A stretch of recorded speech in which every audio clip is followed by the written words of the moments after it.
Please state the nature of the gender emergency. Oh, it's one of these groups again.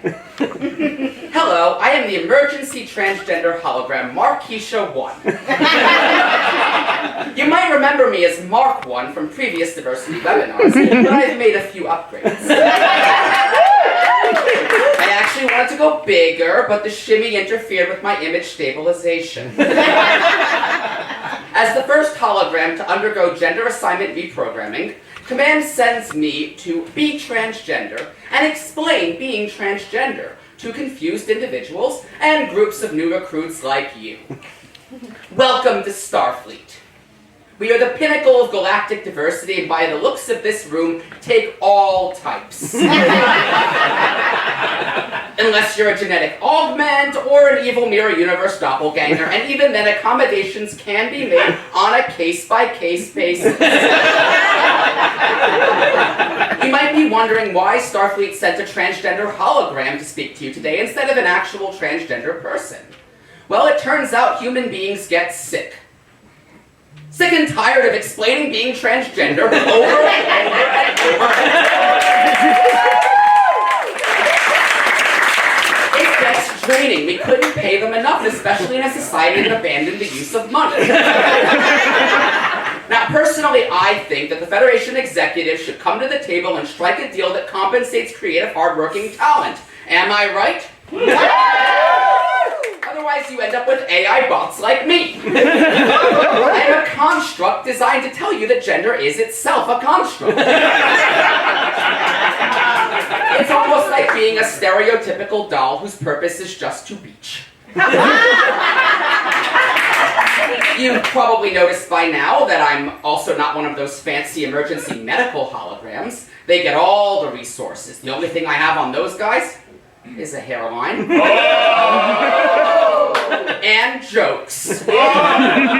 Did you know that 6 out of 9 people the Borg assimilate spontaneously cackle at immature sexual humor? That's right.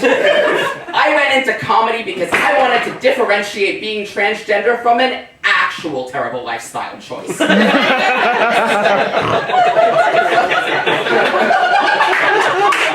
I see in the room mostly humans, the species I was modeled after loosely. A little too loosely, if you ask me. Oh, here's a good one. How do holograms get truly ripped? How? They spend time in prison. We all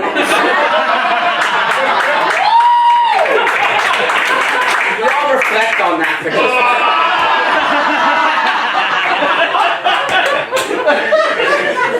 Human beings are interesting among the known quadrant. You are the only ones who managed to convince yourself that becoming transgender was the result of exposure to a drug called MSNBC. Or at least that's what we thought. Remember when V'ger came back and they took the schmutz off the plaque of his voyage? Well, something like that happened. Archaeologists on Earth uncovered a cable box. An ancient cable box. It turns out it wasn't a drug called MSNBC making everyone transgender. It was a television network called MSNBC. That everyone was scared of because that makes so much more sense. Fortunately, medical science has advanced a long way since then, and we now understand that transgender identity is entirely the result of... That information is classified. I'm sorry, the computer does this to me anytime even a single person is in the room from the Earth independent nation of Florida.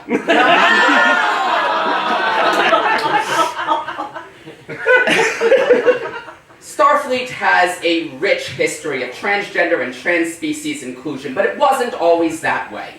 Much like the United States Army of Ancient Earth, there were concerns. How would transgender people be received by potentially conservative alien civilizations? Well, it turned out it was better than they were here in many of their living rooms growing up on Earth. Especially in the Earth independent nation of Florida. I'll tell you, so many trans people enlisted that Ad Astra per Aspera was almost switched to Ad Astra with a patch.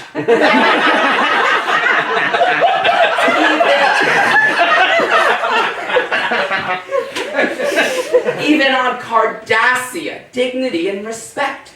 Because on Cardassia, there are 5 genders. There are a number of whales in our Cetacean Observations Division who were assigned shark at birth.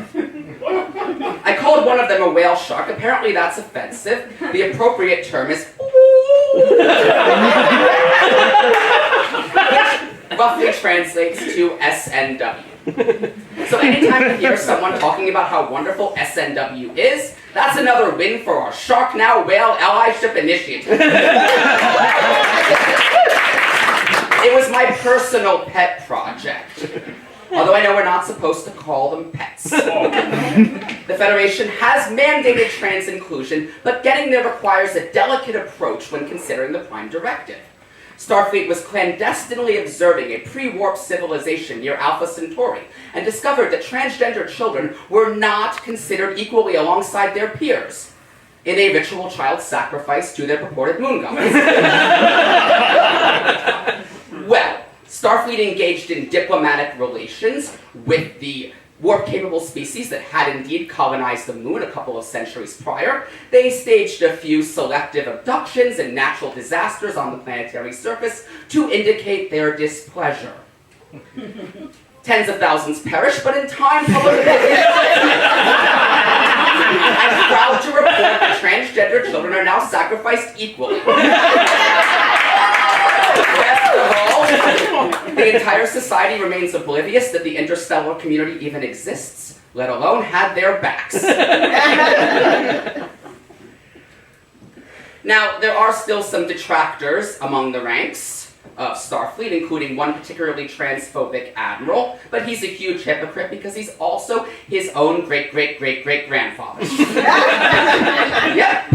As an ensign, he found himself stranded in the early 21st century. Despite strict policy, he took out a few condoms from the bottom of his tricorder pouch. He thought he'd be fine because he'd gone back to before they expired. Talk about contaminating the timeline.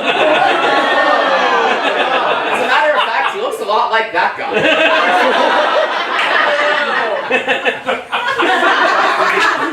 Starfleet should always be a safe place to be your best self as it is for everyone else. But if you're not ready to broadcast realness over subspace, there's always dom space.